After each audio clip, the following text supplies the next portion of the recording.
Election வரைக்கும் ஒரு mentality இருக்கும். எலெக்ஷனுக்கு முன்னால், அதாவது ஓட்டு போடுறதுக்கு ஒரு 1 வீக் 5 நாள் முன்னால் ஏதாவது ஒரு இன்சிடென்ட்டாக இருக்கட்டும், ஸ்டேட்மெண்ட்டாக இருக்கட்டும், எதாக இருக்கட்டும்னா டக்குன்னு ஜனங்களோட டிசிஷன் சேஞ்ச் ஆகிடும்.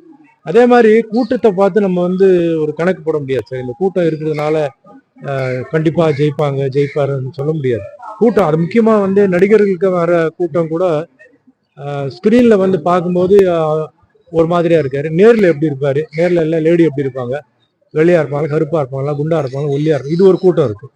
அதுக்கப்புறம் நிறைய விஷயங்கள் இருக்கு. கேஸ்ட் இருக்கு, கம்யூனிட்டி இருக்கு, ஒரிஜினல் பாலிடிக்ஸ் இருக்கு, நிறைய இருக்கு. ஸோ இப்போ எதுவுமே இந்த அலையன்ஸ் பத்தி இதெல்லாம் டிசிஷன் எல்லாம் வந்த பிறகு எப்படி மாறும், கேஸ்ட் ஃபேக்டரி எப்படி மாறும், கம்யூனிட்டி ஃபேக்டரி. ஏன்னா யூத் அவங்க யோசிக்கிறது ஒரு மாதிரி, மிடில் ஏஜ் யோசிக்கிறது இன்னொரு மாதிரி, சீனியர் சிட்டிசன்ஸ் எங்களுக்கு என்ன லாபம் இருக்கு, இந்த கவர்மெண்ட் வந்தா எங்களுக்கு என்ன யூஸ் இருக்கு, இந்த மாதிரி நிறைய இருக்கு. ஸோ இப்பவே சொல்றது ரொம்ப கஷ்டம். மேபி ஒரு 1 மந்த்துக்கு பிஃபோர் மென்டாலிட்டி ஒரு மாதிரி யோசிக்கலாம். என்ன இருந்தாலும் ஆண்டவன் இருக்கான்.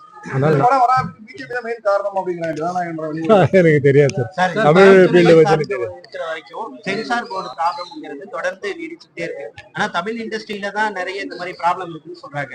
அதை நீங்க எப்படி பாக்குறீங்க சார்? ஆக்சுவலா இப்போ சொல்ல போனா சார், எனக்கு தெரிஞ்ச சென்சார் போர்டு இருக்கிறது எனக்கு தெரிஞ்சா அது வேஸ்ட் சார். ஏன்னா ஒரு காலத்துல ஒரு சினிமா தான் பார்த்தாங்க. இன்னைக்கு செல்போன்ல என்னமெல்லாம் பாக்குறாங்க. இப்போ அதை எப்படி நீங்க சென்சார் இது பண்றது இல்லை? அதே மாதிரி வெப் சீரிஸ் காட்டுறாங்க, அதுலயும் செக்ஸ் வயலன்ஸ் இருக்கு. ஸோ அதுக்கு சென்சார் இல்லை. ஸோ அதுக்கெல்லாம் இல்லாத இருக்கும்போது எதுக்கு நீங்க சென்சாரை வைக்கிறீங்க?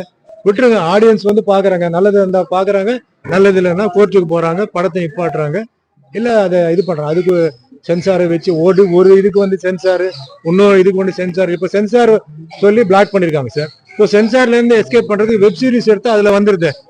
ஸோ அதுல அர்த்தமே இல்லை. என்ன கேட்டா இப்போ சென்சார்ன்றது அது நாட் நெசசரி. பண்ணா எல்லாத்துக்கும் வைங்க, எல்லாத்துக்கும் செல்போன் கண்ட்ரோல் பண்ணுங்க, வெப் சீரிஸ் கண்ட்ரோல் பண்ணுங்க, எல்லாத்துக்கும் வைங்க. ஒண்ணுக்கு வச்சு ஒண்ணுக்கு வைக்கலாம், அது என்ன நியாயம்? I think it's not right.